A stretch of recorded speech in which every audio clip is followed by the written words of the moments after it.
to our sales tip of the week. I'm Karen Kelly from K2 Performance Consulting, and I wanted to briefly talk with you today about how do you get group consensus. So for me, starting my career almost 20 years ago in a B2B enterprise environment, the group consisted really of one person. So the word decision maker now really shouldn't be in your vocabulary because there's never just one player.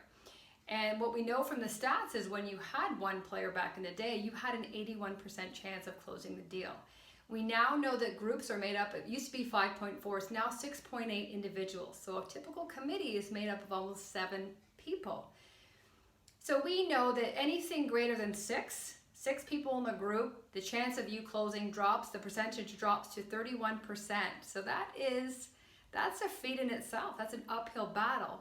So how do you tackle that? How do you tackle that and try to convince 7 different people that your solution is the answer to their problems?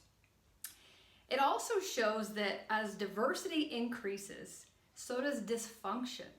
So these 7 people may be part of a committee. They may not know each other. They may have competing priorities. They may have been told to be part of this committee. So how invested are they really? So how do you get alignment or consensus that yeah, guys, this is a problem we all face and we need to do something about it?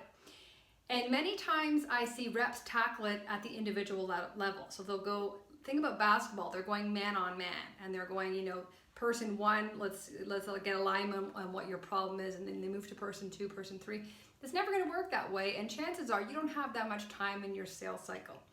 So my suggestion to you is look at the common threat, the greater threat overall at a corporate level that impacts all 7 people. Because what you're trying to get there is resonance, the relatability that, yeah, this impacts us, okay? This is a problem for us. You have 7 different people, so you have to look, what is the global threat that impacts all of them? That way they can all say, that's right, this is a problem to us. And only then can you start moving them along the process to really start unpacking the impact of that problem and discussing the potential future vision of how you can take them to the next step as a collaborative process. But again, taking it at the individual level is not going to work. So my recommendation to you is find that upper threat at the corporate level that impacts everybody. So I encourage you to practice that with a colleague, with a peer, prior to going into a meeting, but really test it out and look at the results you'll get and share them with us. We'd love to hear all about them. Thanks for watching.